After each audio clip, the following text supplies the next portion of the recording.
लड़की ने अपने छोटे भाई का हाथ कसकर पकड़ा और फिर तहखाने के बीच की ओर बढ़ी, लेकिन अगले ही पल वह अचानक तहखाने में पहुंची और उसके पास खड़ा भाई कहीं नजर नहीं आया। हालांकि वह पहले कभी यहाँ नहीं आई थी, फिर भी उसे एक अजीब सी जानी पहचानी भावना हो रही थी। लेकिन वह नहीं जानती थी कि कभी पहले भी वह यहाँ एक डरावने सपने में फंसी रह चुकी है। जूली सावधानी से तहखाने के अंदर की ओर बढ़ी, लेकिन अगले ही पल चारों तरफ से चीखने की आवाज आने लगी। उसने देखा कि वह खुद लोहे की जंजीरों से दीवार पर बंधी हुई है, मगर यह दृश्य तुरंत ही गायब हो गया और चारों ओर फिर से सन्नाटा छा गया। जूली अभी सांस भी नहीं ले पाई थी कि पास में तेज बातचीत की आवाज गूंजने लगी।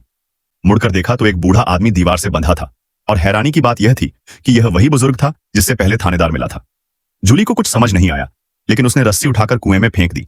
उसे पता नहीं था कि इसी काम से उसने उस समय कुएं में फंसे थानेदार की जान बचाई। तभी बुजुर्ग ने अचानक जूली से कहा कि वह यहां से चली जाए, क्योंकि यह जगह सुरक्षित नहीं है। जूली के मन में कई सवाल थे, लेकिन पलटकर देखा तो बुजुर्ग वहां से गायब हो चुका था। इसलिए वह तहखाने से निकलने की ओर बढ़ी, लेकिन रास्ता उसे एक अजीब सी गुफा में ले गया, जहां चारों तरफ से राक्षसों की गुर्राहट की आवाज आ रही थी। ये उनकी सोने की जगह लग रही थी। अगर अंधेरा होने तक वह यहां से बाहर नहीं निकल पाती तो राक्षस उसे जरूर खा जाते। जूली लगभग टूटने ही वाली थी कि अचानक वह असलियत की दुनिया में लौट आई। असल में वह अभी तक बेहोश थी और तभी उप थानेदार और बाकी लोगों ने उसे खंडहर से बाहर निकाला। तब जाकर उसकी होश में वापसी हुई। यहाँ का संकट तो अभी टल गया था, लेकिन सुरक्षित घर में अफरा तफरी मच गई थी, क्योंकि फातिमा पर एक बुजुर्ग की हत्या का शक था और वह गायब हो गई थी। गांव वाले बहुत डर गए थे। अब उन्हें न सिर्फ रात के राक्षसों से बल्कि दिन में इंसानों के हाथों मारे जाने से भी डर लगने लगा था। लेकिन उन्हें यह नहीं पता था कि फातिमा को एलिस ने छुपा रखा है, क्योंकि वह मानता था कि उसकी पत्नी ऐसा नहीं कर सकती और यह सब राक्षसों की करतूत है। थानेदार को जब यह पता चला तो वह काफी गुस्सा हुआ। उसने फातिमा को वापस लाकर पूछताछ करने का फैसला किया। लेकिन जब लोग इस बारे में बहस कर रहे थे, पास में रखे कैमरे ने अपने आप एक तस्वीर खींच ली। जैक ने उसे उठाकर देखा और तस्वीर देखकर चौंक गया।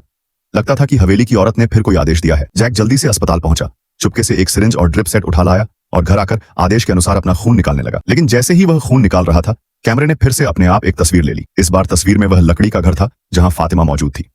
जैक तुरंत वहां पहुंचा और वाकई फातिमा को पाया। तभी थानेदार भी वहां पहुंचने लगा, लेकिन जब वे लकड़ी के घर पहुंचे तो फातिमा गायब थी। अब अंधेरा होने में ज्यादा वक्त नहीं था। अगर रात होने तक फातिमा बाहर रही तो राक्षस उसे जरूर खा डालेंगे। उन्हें यह नहीं पता था कि फातिमा को जैक अपने साथ ले गया है।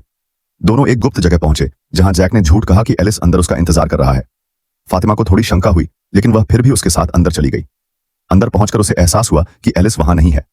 वह तुरंत वापस घर लौटना चाहती थी, लेकिन जैक ने उसे रोक लिया। उसने कहा कि फातिमा को यहीं रहना होगा, क्योंकि सिर्फ यही जगह उसके पेट में पल रहे बच्चे को बचा सकती है। यह सुनकर फातिमा डर गई, क्योंकि जांच में साफ हो चुका था कि वह गर्भवती नहीं है। मगर जैक को पूरा यकीन था कि उसके पेट में बच्चा है और उसने उसे बाहर जाने से रोका। इसी दौरान फातिमा के पेट में अचानक दर्द होने लगा। फिर भी वह जैसे तैसे तहखाने से बाहर निकलना चाहती थी, लेकिन जैक ने उसे खींचकर वापस अंदर ला दिया।